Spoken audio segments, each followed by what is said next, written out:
ये क्वेश्चन है प्रोबेबिलिटी का। 2014 में प्रॉब्लम आई थी। 2014।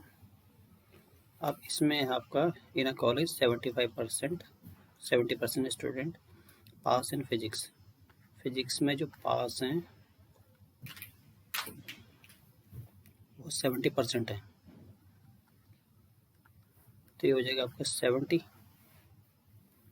और जो आपके मैथ्स में पास हैं वो हैं 75%।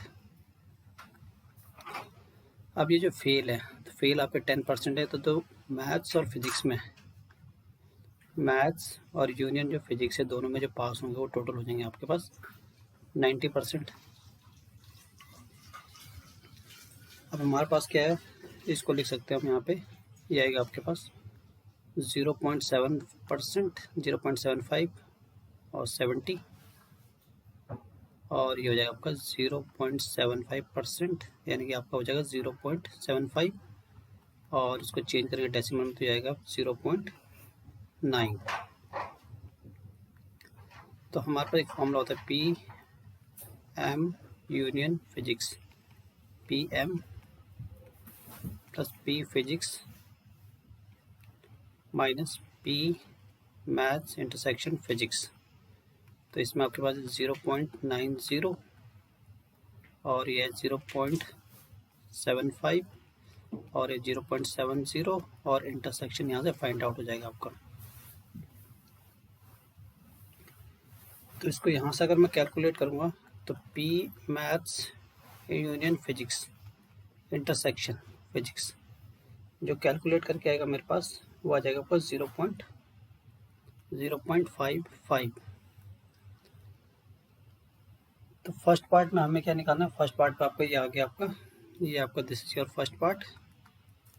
सेकेंड पार्ट है आपके पास he pass in maths in given that he pass in physics. तो प्रोबेबिलिटी निकालनी है मैथ्स की, और गिवन जो है आपका वो फिजिक्स में है। तो इसका फॉर्मूला होता है पी एम इंटरसेक्शन फिजिक्स, और आपका ये पी नीचे है तो इस पी को यहाँ पर लिखते हैं प्रोबेबिलिटी ऑफ फिजिक्स। तो ये हो जाएगा आपका 0.55, और फिजिक्स का आपके पास 0.70। तो इसको कैंसिल करके यहाँ से ये आएगा 55/70, तो ये आएगा आपका 11/14। सेकेंड पार्ट है आपका फिजिक्स की निकालनी है, और गिवन जो है आपका मैथ्स में, तो ये आ जाएगा आपका P M intersection P upon P M. इस समय मैथमेटिक्स पे निकालना गिवन, तो ये आपका नीचे आ जाएगा, और इसकी वैल्यू पुट कर देंगे 0.55, और मैथ्स में आपका कितना है 0.75। तो इसको सिंप्लीफाई करेंगे तो ये आएगा आपका 11/15। तो ये इस क्वेश्चन का आंसर हो गया। ये 2014 की प्रॉब्लम है। यहाँ पे मेरे पास एक क्वेश्चन है, ये 2014 में आया था। 2014 में Aman and Bhuvan throw a pair of dice alternately in order to win. If they get the sum of 8, find their respective probability of winning if Aman start the game. तो यहाँ पे क्या आ रहा है, सम ऑफ 8। तो टोटल जो सैंपल स्पेस हो जाएंगे आपके, टोटल सैंपल स्पेस हो जाएंगे आपके पास, क्योंकि पेयर ऑफ डाइस है तो इसका मतलब 36 आएगा। और इवेंट ए क्या है जो आपका, वो सम क्या है, वो 8 है। सम 8 आने पे क्या है आपका, गेम विन हो जाएगा। तो सम कहाँ पर आता है आपका, सम आता है आपका 2,6 होता है आपका, 3,5 होता है आपका, और 4,4, 5,3 और 6,2। यहाँ पे आपका सम कितना हो जाएगा 8। तो ये आपका जब 8 आएगा तो इस पर विन करेंगे गेम को, तो ये आएगा 5/36।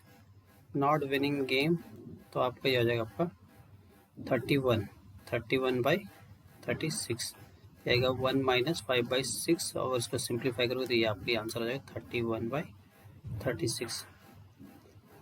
अब ये निकालेंगे प्रोबेबिलिटी। तो प्रोबेबिलिटी क्या होगा, अमन या तो पहले अमन स्टार्ट करता है अगर ये पहले विन हो जाता है, या फिर क्या होगा आपका पहले में नहीं होगा फिर वो तीसरे में विन होगा, यहाँ विन होगा ही कि पहले अगर पहले अमन अगर पहली चांस में विन हो जाता तो ये केसेस होंगे आपके, नहीं तो आपका थर्ड में आएगा, फिर या तो फिफ्थ में आएगा पी। तो ये आपके केसेस हो जाएंगे। तो यहाँ पर आपका ये लेते हैं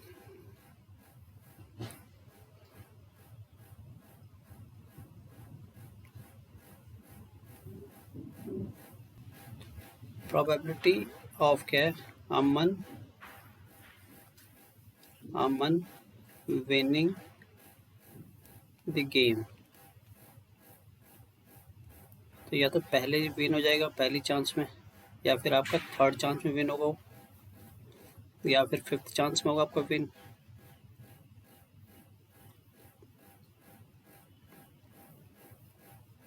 और ये तब तक चलता रहेगा जब तक अमन विन नहीं हो जाता। तो यहाँ पे आ जाएगा इन्फिनिटी। तो यहाँ पे अगर मैं पी कॉमन ले लेता हूँ तो ये आएगा आपके पास 1 + q² q⁴ up to infinity. तो यहाँ पे जीपी वाला फॉर्मूला अप्लाई कर देंगे तो ये आएगा आपको 1 - 1/r। ये r ये आपका इन्फिनिटी का फॉर्मूला ये होता है एस इन्फिनिटी जीपी की सीरीज में a/1 - r। तो ए तो आपकी फर्स्ट टर्म हो जाएगी, ये आपके पास फर्स्ट टर्म है, और आर क्या कॉमन रेशियो, आर जो आपका कॉमन रेशियो होता है आपका। तो यहाँ पे वैल्यू पुट कर देते हैं। तो ये आपका 5/36 है, और 1 - q की वैल्यू यहाँ पुट कर लोगे तो आपका आ जाएगा 1 यहाँ पर आ जाएगा आपको ये 5/36 और 1/1 - 31/36 whole square.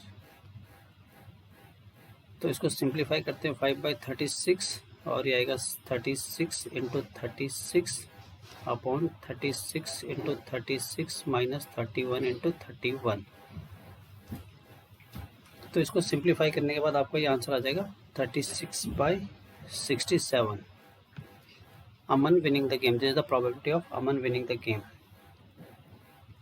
Probability of Bhuvan winning the game, Bhuvan winning the game.